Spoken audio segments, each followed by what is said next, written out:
presidente del gobierno, Pedro Sánchez, y también el presidente canario, Ángel Víctor Torres, se han reunido hoy en Lanzarote, también con la presidenta de ese cabildo, del cabildo de esa isla, Dolores Corujo. Este encuentro coincide con las vacaciones de Sánchez, ya lo saben, en La Mareta, en Costa Teguise, que empezaron el pasado día 3, paréntesis, por tanto, en el periodo vacacional de Pedro Sánchez junto a su familia. Sobre la mesa en esa reunión, el aumento presupuestario para Canarias, además de asuntos como el turismo, el empleo y también el ahorro energético.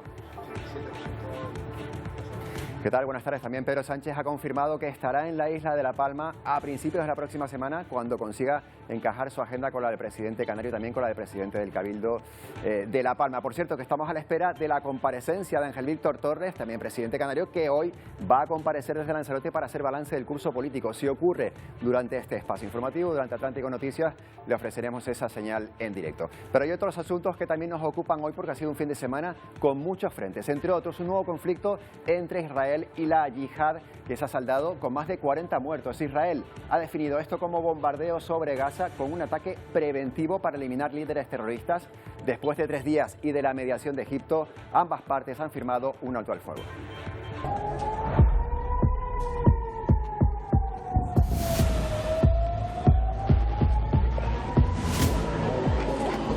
Y este ha sido el mayor intercambio de golpes en la Franja de Gaza desde mayo de 2021. 50 horas de ataques y contraataques hasta ese alto el fuego humanitario.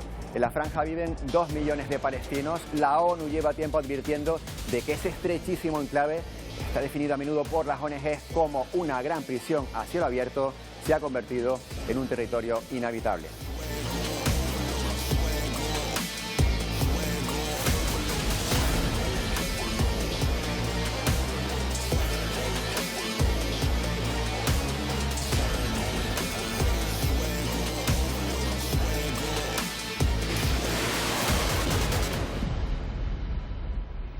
La 1:55 de la tarde, estamos en directo en Atlántico Noticias y empezamos precisamente con este asunto. Según el último recuento, son 41 las personas que han perdido la vida, entre ellas 15 menores de edad, en ese lugar, en la Franja de Gaza.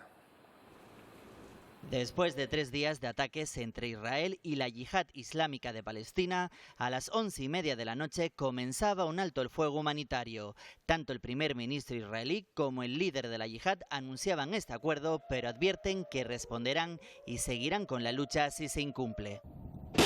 Durante las 50 horas previas, según datos del ejército israelí, la yihad lanzó 935 cohetes, 770 alcanzaron territorio israelí. Los otros 300 fueron interceptados y desviados a zonas despobladas. 3 personas resultaron heridas. Su portavoz asegura que trabajan para brindar paz y seguridad a la población. Por su parte, el Departamento de Salud de Gaza dice que Israel mató a 44 personas, la mitad civiles, entre ellos niños. Al menos 331 personas resultaron heridas. Ataque que, según Israel, intentaba acabar con el líder de la yihad islámica. A pesar de ello, Ziyad al-Khallah asegura que sigue siendo fuerte y más estable, que la ofensiva no ha conseguido su objetivo. En ambas regiones los residentes han tenido que acudir a refugios. Incluso serán sorprendidos en esta playa de Tel Aviv. Los bañistas tuvieron que salir corriendo tras sonar las sirenas ante un posible ataque aéreo. Al otro lado, en Palestina, Lim Matar, de 9 años, reza desde su refugio en la Franja de Gaza. Resultó herida en un ataque el pasado sábado. Estaba en casa de mi abuelo y comenzaron a caernos escombros encima y empezamos a gritar. Los vecinos nos rescataron. Otros palestinos buscan supervivientes y también intentan rescatar algunas de sus pertenencias. 6 viviendas fueron completamente destruidas en Rafah. Mustafa denuncia que apuntan a las personas indefensas. Niños y ancianos no tienen piedad. Mientras los familiares de las víctimas intentan enterrar a sus seres queridos. En este funeral despiden a 4 niños que murieron en el campo de refugiados de Jabalia. Otro de los asuntos del día, la reunión hoy de la ministra de Transición Ecológica, Teresa Rivera, con los representantes de las comunidades autónomas para analizar las medidas de ese plan de ahorro energético que entrará en vigor este próximo miércoles. Tiene más datos sobre este encuentro Aday Sánchez desde la sede del Ministerio en Madrid. Aday, cuéntanos. Sí, comunidades como Andalucía, Galicia, Murcia, Castilla y León y Madrid han pedido la retirada de este Real Decreto Ley, aunque la vicepresidenta tercera y ministra de Transición Ecológica, Teresa Rivera, ha matizado que ninguna ha dicho explícitamente que no la vaya a cumplir. Una reunión que ha durado más de 3 horas y media y en la que el Gobierno ha pretendido explicar a las comunidades autónomas las medidas adoptadas en este Real Decreto Ley para que no haya ningún tipo de problema de cara a su cumplimiento a partir de la entrada en vigor, tal y como estaba prevista en la madrugada de este miércoles. Todo en vistas de ese compromiso adquirido entre el Gobierno de España y la Unión Europea para el ahorro energético de ese 7% debido a las consecuencias de la guerra en Ucrania. Seguimos contigo en Madrid, David, porque queremos conocer también esa última hora sobre el caos que se ha vivido en la estación de Atocha tras quedar cortada más de 5 horas la línea de AVE entre Madrid y Barcelona. David, ¿ya está restablecido el servicio? Sí, después de más de 5 horas ya ha sido restablecido el tráfico en los trenes de alta velocidad en la conectividad entre Madrid y Cataluña. Todo después de un acto vandálico que se produjo en la madrugada de este lunes y que los Mossos de Escuadra ya han detenido a un joven de 19 años en Tarragona como responsable, autor de estos hurtos, después de dejar más de 600 metros sin cable de fibra óptica y señalización en los trenes de AVE que se dirigían de Madrid a Cataluña. Gracias, Adai, ya lo han oído, un detenido por ese hurto. Bueno, los tripulantes de cabina, seguimos hablando de comunicaciones. En este caso de Ryanair, inician su tercera huelga de este verano. 1.600 trabajadores están llamados a secundar estos paros. Esta vez serán cada semana de lunes a jueves y hasta el mes de enero. La razón es la negativa de la aerolínea a negociar el convenio colectivo que exige la tripulación. El Ministerio de Transporte ha decretado servicios mínimos y en la primera jornada se han contabilizado 10 cancelaciones y 51 retrasos. Bueno, esa crisis abierta por la visita de la presidenta del Congreso de Estados Unidos, Nancy Pelosi, a Taiwán, sigue generando las muestras de fuerza de China. Los ejercicios militares en los últimos 4 días no parecen poner fin. Desde Taiwán ya han dejado claro que se mantendrán firmes para proteger, según han dicho, su libertad y su democracia. Nueva semana de tensión entre China y Taiwán. El gigante asiático dice haber terminado este domingo sus maniobras militares. Aunque no se suspenden, solo se trasladan a otro punto cerca del estrecho que separa China de la península de Corea. Además, estos ejercicios se volverán algo habitual, así lo confirmaba un militar chino para una entrevista en la televisión estatal. Según el Ministerio de Defensa taiwanés, han sido más de 60 aviones y unos 14 buques. En total, más de 70 vehículos de combate, de los que al menos una veintena habría sobrepasado la línea media que limita el mar de Taiwán, aunque eso sí, es un límite marcado en su momento por Estados Unidos. Para Taiwán existe, pero China no lo ha reconocido. Aún así, el Estado de facto no se repliega y asegura que responderá iniciando ejercicios de artillería. Vamos, saludamos ya a Felipe de Basa, que fue profesor visitante de la Universidad de Lenguas y Cultura de Pekín y también es director del máster de la Unión Europea y China de la Universidad Rey Juan Carlos. Buenas tardes. Muy buenas tardes, Antonio. Bueno, que China incumpla un plazo y siga sus operaciones militares, a lo mejor no nos sorprende, pero ¿qué podemos esperar? Bueno, el mundo está muy complicado y todo está relacionado, porque son pequeñas cosas que no pueden ser analizadas de una manera aislada. El problema que vamos a tener con el gas de Rusia, la guerra de Rusia y Ucrania, la pobreza energética, que ahora lo quieran llamar sostenibilidad, y por último este desafío que tenemos en Taiwán. Para entender lo que está sucediendo hoy en Taiwán hay que entender una cosa. Cualquier país, cualquier potencia que antes ha sido potencia en el mundo, tiene que serlo primero en los mares. Lo es Estados Unidos, antes lo fue Inglaterra, antes lo fue España. Si no se dominan los mares, no se es potencia mundial. ¿Por qué? Porque en los mares está la solución, o mejor dicho, el escenario del comercio internacional y de la globalización. Y lo vimos hace no mucho cuando un barco encalló en el canal de Suez y separó prácticamente la mitad del comercio mundial. ¿Qué es lo que pasa con China y Taiwán? Que si a China le estrangulan la salida al mar por el este, China queda literalmente aislada. Por eso es tan importante el entendimiento entre China y Taiwán. Usted, que es coautor del libro China, Tercer Milenio, en ese libro hay algunas claves económicas, también culturales, incluso históricas, de ese comportamiento de China que a lo mejor a algunos nos puede sorprender. Tenemos que recurrir a la historia para explicar un conflicto como este, ¿verdad? Correcto. Cuando se establece la República Popular de China y Mao Zedong pues, crea una nueva nación, un nuevo país, un nuevo modelo económico, los opositores se refugian en la isla de Formosa, en lo que es Taiwán, y ahí se crea, o mejor dicho, ahí continúa la República de China. ¿Qué es lo que pasa? Pues que realmente tenemos dos Chinas, claro, una China continental inmensa y ciclópea y otra China más pequeñita. Estados Unidos no quiso reconocer a la China de la República Democrática y por tanto reconocía a la China de Taiwán, y de hecho la China de Taiwán estuvo por mucho tiempo sentada en Naciones Unidas. Cuando ya la cosa era insostenible, pues ya se hizo el cambio. Todas estas cosas, por cierto, toda esta situación cambia, por cierto, con la diplomacia del ping-pong. ¿Por qué digo esto? Porque para entender la nación china, el pueblo chino, hay que entender una nación milenaria con 4.000 años de historia lineal, donde hay que entender sus raíces, el confucianismo, es decir, es su manera de pensar. De hecho, en mis clases en la universidad, cuando tenía grupos de empresarios, les decía primero cultura y después negocios. Como intentéis hacer negocios a la occidental, vais a ser un resto más de naufragio. Y esto mismo es lo que podemos decir en la política. España tiene grandísimos diplomáticos que son grandísimos conocedores de la historia china y que podrían decirles lo mismo que les voy a decir yo hoy. Es decir, no podemos estudiar este conflicto sin entender la cultura china. Y por último, ¿qué es lo que va a pasar ahora? Sí. ¿O qué es lo que está pasando, mejor dicho?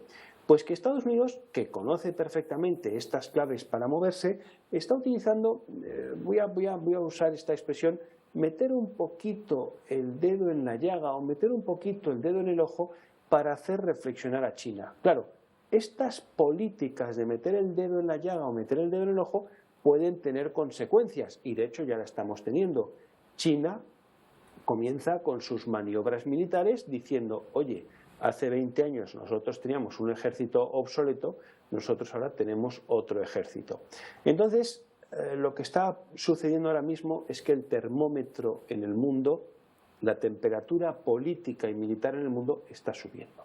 Está subiendo porque es un conflicto similar todavía no ha ocurrido por suerte, pero es un conflicto similar a los inicios, incluso antes de que se produjese la invasión de Ucrania por parte de Rusia. Cuando se produjo aquella invasión ya se comentó porque Taiwán se puso también a la defensiva y ahora tenemos estas maniobras militares. Yo no sé si en esta historia, los últimos 50 años, bueno, incluso más, 70 años, desde ese conflicto, finales de la década de los 40, principios de los 50, cuando se produjo esa separación de las dos Chinas, por decirlo así, cuando el gobierno que estaba en China se tuvo que ir a Taiwán, si desde entonces hasta hoy ha habido una tensión como esta.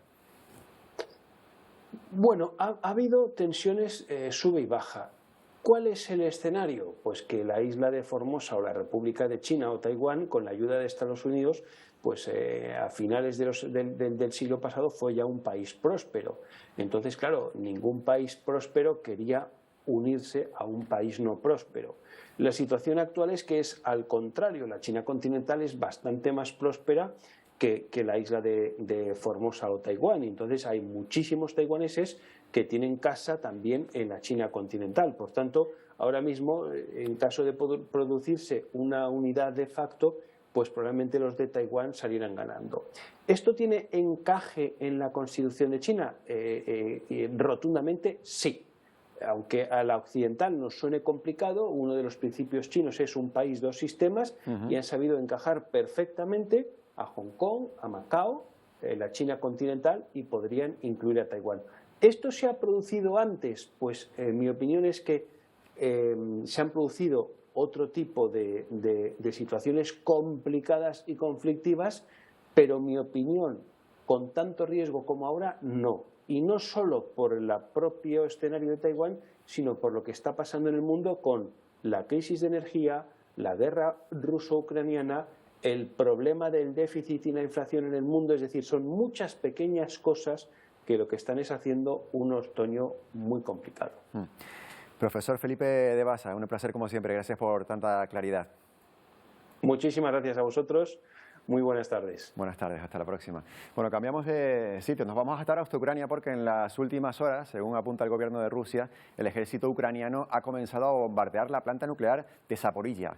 Ataques que continúan mientras siguen zarpando desde los puertos del país cada día varios barcos con toneladas de cereales rumbo a Turquía. Desde que comenzara esta misión humanitaria ya han podido salir más de 170.000 toneladas de grano. Continúan zarpando buques desde los puertos de Ucrania situados en el Mar Negro. Este domingo, 4 barcos más cargados con toneladas de cereales salieron rumbo a Turquía. Uno de ellos es el Polarnet, que atracó al norte de Turquía este lunes con más de 12.000 toneladas de millo. A su llegada, los inspectores turcos confirman y recogen muestras del cargamento. Después autorizan que vuelvan a zarpar rumbo a destinos como China, Italia o Reino Unido. Aunque ya han salido más de 170.000 toneladas de grano, se estima que 20 millones aún siguen en los almacenes ucranianos. En las últimas horas, los enfrentamientos, según el Kremlin, se concentran aquí, cerca de la central nuclear de Zaporizhia. Rusia pide a Occidente que presione al gobierno de Kiev para que deje de bombardear esta central. Rusia reconoce la ofensiva en Donetsk, donde ha destruido puestos de mando, batallones de artillería y almacenes. Según el portavoz del Ministerio de Defensa, 45.000 toneladas de munición han sido destruidas en Mykolaiv, ciudad en la que se sigue mostrando las consecuencias del bombardeo de la semana pasada. Los servicios de emergencia trabajan para apagar un incendio en este edificio residencial. Rusia niega ser el autor de este ataque que ha acabado con la vida de civiles. They're incredibly brave and very strong, Ukrainian people are. Son increíblemente valientes y también muy fuertes. Los ucranianos son muy fuertes. Son las palabras de Jessica Chastain, la han visto al encontrarse con el presidente ucraniano. La actriz y productora ha visitado Kiev y se ha reunido con Zelensky, que agradeció su visita. Se espera que en las próximas horas se traslade a un hospital infantil y después irá a Irpin para conocer la situación también en esa zona.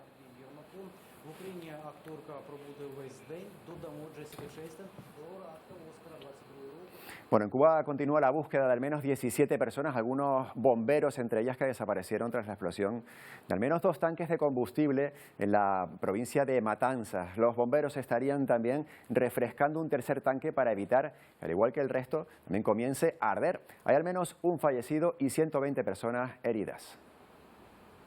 Continúa la búsqueda de casi una veintena de personas desaparecidas tras la explosión de 2 tanques de combustible en Cuba. El fuego se originaba este fin de semana por el impacto de un rayo, dejando un fallecido y más de 120 heridos. Una explosión tan grande que puso esto aquí como si fuera el sol. Una columna de humo que era visible desde casi cualquier punto. Habría un tercer tanque que estarían enfriando para evitar que, al igual que los otros 2, este comenzara a arder. Ven la pérdida, pasó mucho petróleo que se perdió, el país perdió mucho petróleo, y más la situación que tenemos con la corriente ahora con él. Preocupa también la pérdida de recursos, sobre todo de combustible, gasolina perdida en medio de una crisis que se vive hoy día en este sentido. Y además, las autoridades están pendientes de la otra cara de la moneda, la cantidad de contaminantes que este humo propaga. Y es por esta razón que hubo evacuaciones y unos 4.000 cubanos y cubanas tuvieron que dejar sus casas, mientras los bomberos no trabajan solos. Junto a ellos han venido desde México, Venezuela, incluida Rusia, con ayuda material solidaria que ayude al régimen cubano de Miguel Díaz-Canel a paliar la situación. Se comunicaron con Cuba, manifestaron su disposición de ayudar, sin tomar en cuenta ninguna condición, sin tomar en cuenta ninguna demora. Según la petrolera estatal, el primer depósito tenía combustible hasta la mitad de su capacidad cuando recibió el impacto del rayo. El segundo contenía el doble, unos 50.000 metros cúbicos de fuel. La principal hipótesis que se baraja es que pudo haber un error en el sistema de pararrayos que no habría soportado la energía de la descarga eléctrica. Bueno, en Colombia también ha sido nuevo porque desde este domingo Gustavo Petro es el nuevo presidente. Juro a Dios y prometo al pueblo cumplir fielmente la Constitución y las leyes de Colombia. Este fue el momento en el que juró su cargo como el primer presidente de izquierdas para un gobierno colombiano en 200 años. También lo hizo la vicepresidenta Francia Márquez, que cumple con su propio hito siendo la primera mujer afroamericana en acceder al cargo de vicepresidenta en ese país. Y al pueblo y vamos a hablar ahora mismo también de esa situación de ese primer presidente de izquierdas en Colombia. Vamos a hablar ya con Ángela Berge. Buenas tardes. Hola Antonio, buenas tardes. Disculpe, vamos primero con una información que nos llega desde Colombia, correcto, enseguida hablamos con Ángela Berge, que ayer la escuchamos ya, pero después de la toma de posesión de Petro, nos llega esta información desde Colombia, el nuevo presidente, una ceremonia a la que asistió el rey Felipe VI. Nicolás Rojas nos cuenta, como decíamos, qué dio de sí esta jornada. Hola, buenos días. Pues Colombia tiene nuevo presidente, se llama Gustavo Petro, tiene 62 años y es el primer presidente de izquierda que por los próximos 4 años va a tomar las riendas del país y la Casa de Nariño. Él tiene una trayectoria interesante, fue congresista y alcalde de Bogotá y por primera vez llega al cargo más importante de la nación. Una posesión que se realizó a las 3 de la tarde con presencia del rey de España, pero también la comitiva de los Estados Unidos que fue liderada por Samantha Power y Juan González. También se vivió un momento accidentado, pues Gustavo Petro quería hacer su discurso junto a la espada de Bolívar, que no pudo realizarse en un principio porque el presidente en ese momento, Iván Duque, no se le permitió sacar, sino hasta que Gustavo Petro fue con la banda presidencial a ordenarle a la Casa Militar precisamente que pudieran sacar este elemento. Cuando ya estaba en la tarima, empezó a hablar durante 1 hora y 30 minutos a los colombianos, invitó a los grupos al margen de la ley, como es el caso del Clan del Golfo y del ELN, a que inicien un proceso de paz, como en su momento lo hizo la extinta guerrilla de las FARC en el año 2014 durante el gobierno de Juan Manuel Santos, que permitió que se desmovilizaran, pero también habló sobre la importancia de la economía solidaria, que los colombianos paguen los impuestos y que a través de la reforma tributaria que va a radicar este lunes en el Congreso de la República y que busca recaudar 50 billones de pesos, pues se puedan financiar los programas sociales que prometió en campaña. También hay que decirlo, ya posesionó a la totalidad de sus ministros. Es la información desde Bogotá, Colombia. Nicolás Rojas, Televisión Canaria. Gracias, Nicolás. Bueno, ahora sí saludamos a Ángela Berge, que es ex corresponsal en Colombia. Buenas tardes. Hola, Antonio, ¿cómo estás? Muy bien, lo que tenemos es un primer presidente colombiano de izquierdas en 200 años y además antiguo guerrillero, ¿no?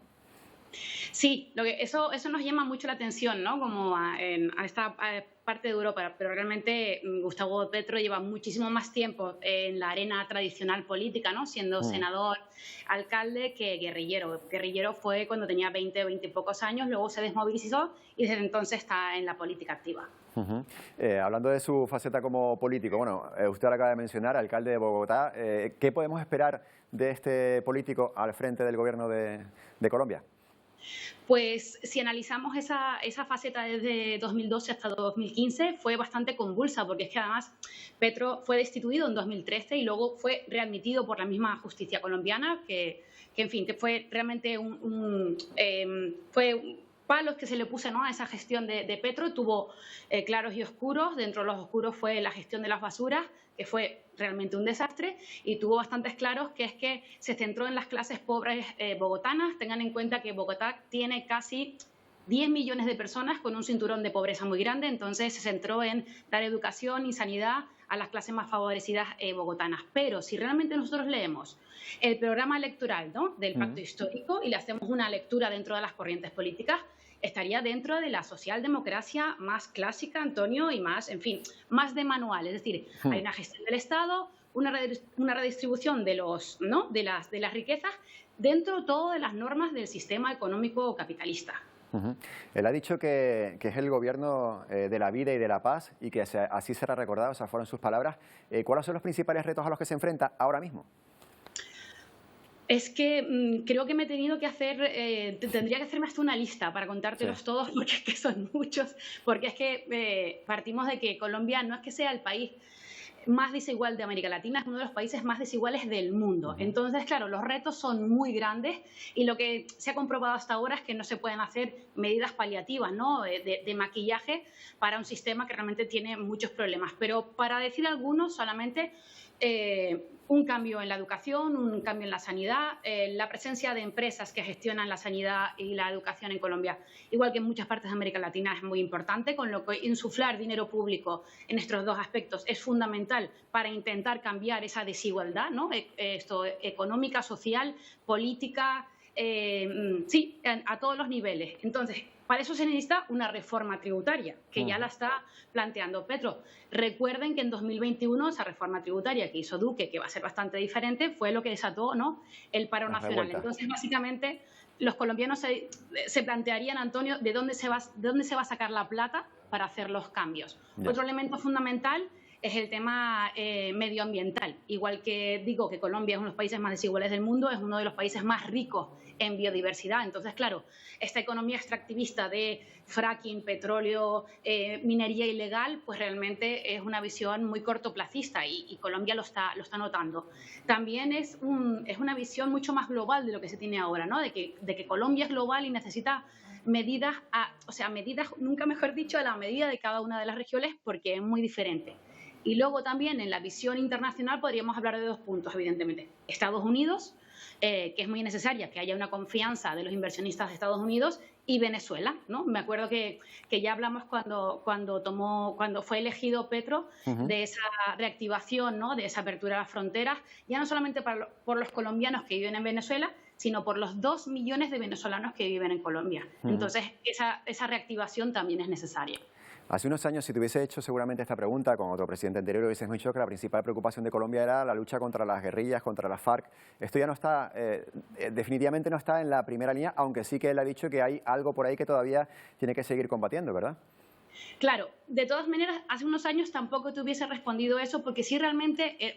nadie va a negar, ¿no?, que el problema con las FARC o con el ELN o con hay muchísimas más guerrillas, pero realmente el problema hace 10 años era una desigualdad y sobre todo una corrupción absoluta. Como bien decía, y hay un proceso de paz con las FARC, el problema es seguir manteniendo ese proceso de paz, que la JEP siga haciendo su función y cumpliendo, que realmente durante el periodo de Duque no se han cumplido muchos de los objetivos, empezar uno con el ELN, que bueno, que no es coger una plantilla, ¿no?, y decir, bueno, lo que nos funcionó con las FARC nos va a funcionar con el ELN, el Ejército de Liberación Nacional. Eso no es verdad, pero además también hay que tener... Voy a decir algo que es muy fuerte, ¿no?, y que suena muy feo, pero es que Colombia es un país con mano de obra especializada en violencia.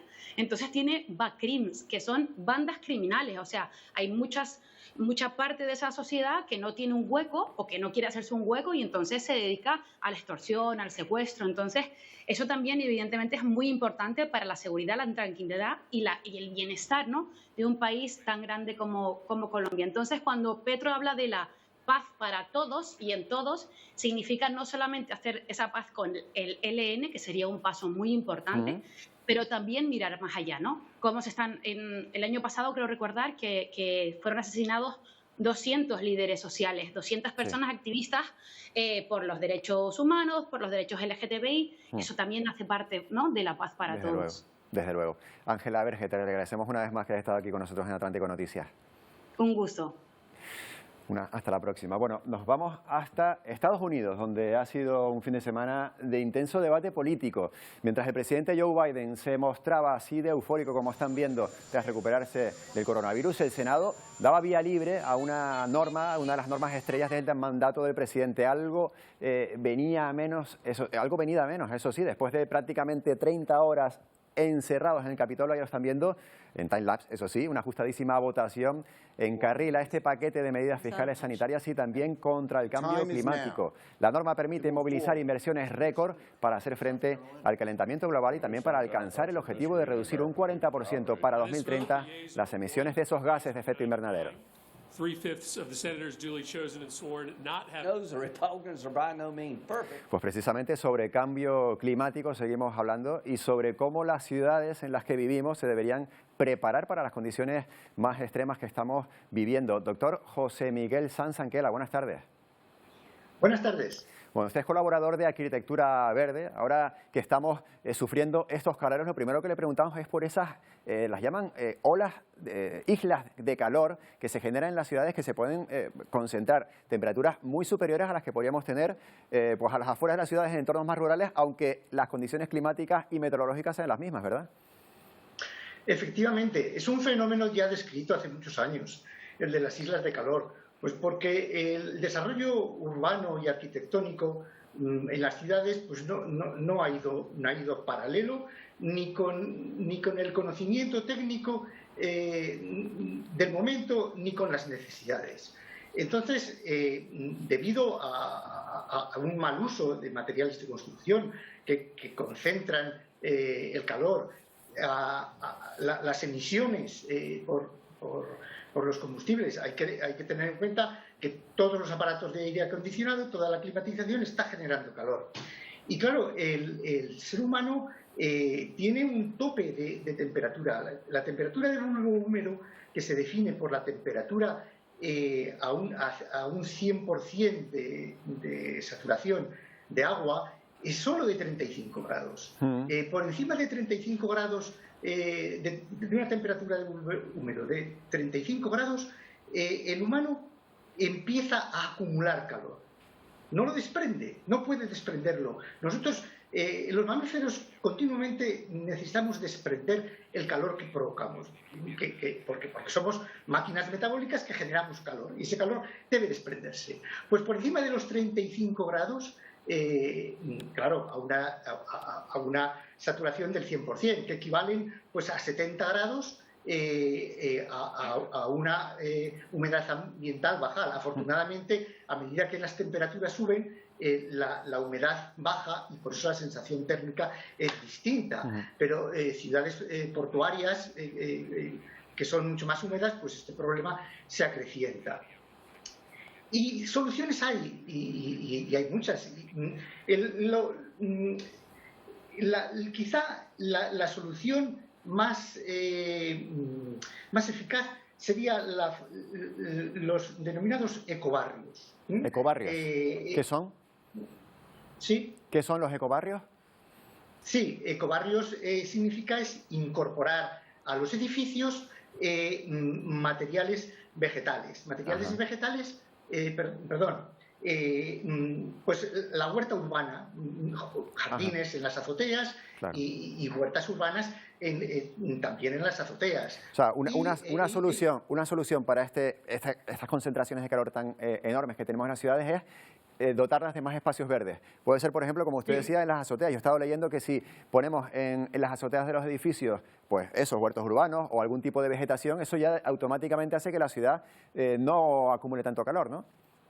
Efectivamente, esos focos emisores, esos focos donde se concentra el calor, la isla de calor, se neutraliza. Pero es que hay más. Por ejemplo, tenemos la agrivoltaica, la utilización de los campos con materiales fotovoltaicos. Eso se podría incorporar a los materiales de construcción y podría surgir la arquivoltaica, es decir, edificios que no solo fuesen energéticamente neutros, que no consumiesen energía, sino que produjesen energía eléctrica. Porque si hay ropas que ya se incorporan pues chips fotovoltaicos pues para cargar el móvil, pues cómo no, además de las placas solares, de las placas fotovoltaicas de las azoteas, se podrían en fachadas introducir materiales fotovoltaicos y generarse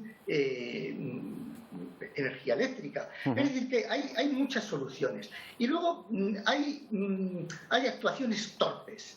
Porque la mejor forma de combatir... Doctor Sanz Anquela, tengo que interrumpirle, le pido disculpas porque estamos en una parte muy interesante de la conversación, pero tenemos que irnos a una rueda de prensa que está ofreciendo el presidente del Gobierno de Canarias, Ángel Víctor Torres. En cualquier caso, rescataremos esta entrevista en futuros días. Muchas gracias. Gracias a usted. Gracias y disculpe. Bueno, como decíamos, estamos pendientes de esa rueda de prensa. El presidente Ángel Víctor Torres está compareciendo ahora mismo para hacer balance del curso político. Creo que podemos escucharlo ya. En Tenerife, y en el Consejo de Gobierno ya avancé a los miembros del Gobierno que iba a aprovechar la reunión que íbamos a tener aquí en Lanzarote para, al acabar la misma, hacer un repaso de los asuntos más relevantes recientes en la política canaria y también del curso político. Y como he hecho en la rueda de prensa anterior, quiero empezar valorando la firma de la comisión mixta y también de la bilateral entre el Gobierno de Canarias y el Gobierno de España. Se llama Comisión Bilateral de Relaciones Canarias-Estado y antes decía una afirmación que creo que es importantísimo para la comunicación a la sociedad canaria, ¿no? Y es que lo firmamos 12 años después de la anterior firma. Las comisiones bilaterales han existido siempre, las mixtas también, no son fruto del nuevo Estatuto de Autonomía, también estaban en el anterior Estatuto de Autonomía. Sin embargo, no se celebró ninguna en los últimos 12 años. Las dos que se han celebrado más recientes han sido con presidentes socialistas en el Gobierno de España, con Zapatero y con Pedro Sánchez.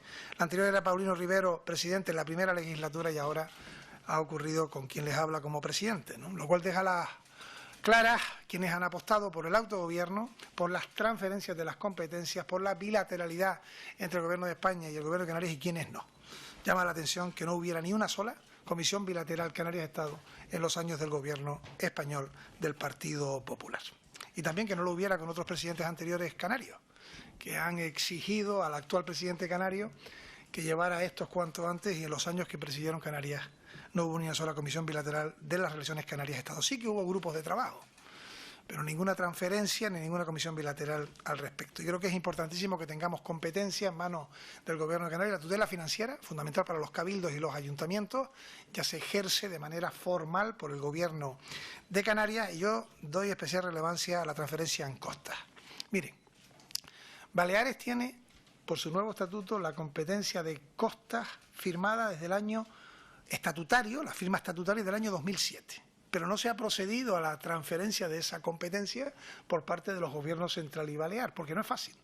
Desde el año 2007. Nosotros la tenemos desde el año 2018.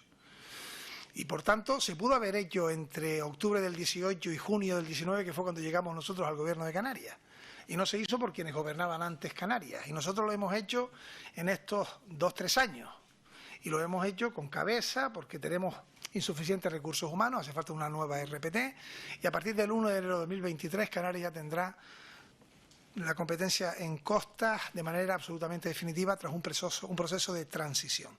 Y quiero decir que esto es muy importante para el desarrollo armónico, legal, estructurado de nuestras costas, en la que lógicamente hay que hacer que la petición de las licencias se amolde a la ley que tenemos, que es una sola, y también que se pueda hacer con la mayor agilidad. Y lo que pretendemos, teniendo nosotros las transferencias, es que todo se pueda hacer mucho más rápido, que no tengamos que hacer doble trabajo con una competencia en manos del Gobierno central. Y por lo tanto hay que agradecerle al Gobierno de España que haya sentado a todos los responsables, Ministerio de Transición, Ministerio de Política Territorial y también Gobierno de Canarias, para llegar a este acuerdo que firmamos, repito, a finales de julio. Hacía 8 años que no había una comisión de transferencia, 12 una bilateral. Con respecto también a lo hablado con el presidente del Gobierno de España, y también en esa bilateral, convenio de carreteras. El convenio de carreteras está resuelto políticamente en sus dos problemas más relevantes, que son, por un lado, los 238 millones que faltan para transferir a Canarias de la obra ejecutada, y esto está resuelto, se transferirá en los presupuestos del año 2023, así lo vamos a comprender nosotros como ingreso de la Comunidad Autónoma de Canarias para cualquier gasto que la comunidad tenga, para derechos sociales, para educación, para sanidad, 238 millones que son los que faltan de la obra ejecutada. Y luego los 404 millones de la obra no ejecutada, que se incluyen en una adenda en el actual Gobierno, que ya tiene los parabienes políticos, parabienes de la Comisión de Seguimiento, y que nuestra voluntad era poder llevarlo a Consejo de Gobierno y Consejo de Ministros antes de acabar el mes de julio. Sin embargo, teniendo el compromiso político, el acuerdo de los dos gobiernos, tenemos alguna complejidad jurídica que realmente tendrían que explicar otros, y me explico. Ante las críticas, por ejemplo, del Partido Popular, de la oposición en Canarias, al Gobierno actual, decirles al Partido Popular que ellos son los responsables de este desaguisado. Los responsables de este problemón se llama Partido Popular, que fue con Mariano Rajoy quien incumplió el convenio de carretera, siendo luego condenado por la justicia. Por tanto, cualquier crítica del Partido Popular es absolutamente inaceptable, porque ellos generaron el problema. Y luego a Coalición Canaria, que también me ha criticado la lentitud, decirles que la complejidad jurídica radica en una modificación que firmó el consejero de Obras Públicas anterior de Coalición Canaria, porque añade en el artículo 5 algo que nunca se había puesto. Y es que aquellas obras que no fueran financiadas con las partidas de ese convenio no podrían ser incluidos en los convenios posteriores. Y eso lo firma el Gobierno de Canarias, generándonos un tremendo problema, porque desde el punto de vista jurídico le da una base al Gobierno central, que ahora nosotros estamos resolviendo para que las obras que no se ejecuten pasen al nuevo convenio que firmará Canarias. Y esa ha sido la razón de la demora, porque el compromiso político lo tenemos, hay, como digo, una complejidad jurídica. Yo estoy todavía esperando que el gobierno anterior, el presidente anterior, el consejero de Obras Públicas anterior, dé una explicación de por qué firmaron ese artículo 5, porque no la encuentro por ningún sitio. No había estado en ningún convenio anterior y no aporta nada bueno o mejor para Canarias. Porque si las obras que están, que hay 2 anexos, que son muchos más millones de euros que los que están en la ficha financiera, 1.200 millones, no se pueden pasar al convenio siguiente, estamos matando todos los proyectos que han hecho los cabildos y toda la previsión que han hecho las distintas instituciones locales, insulares y también autonómicas en sus infraestructuras viarias.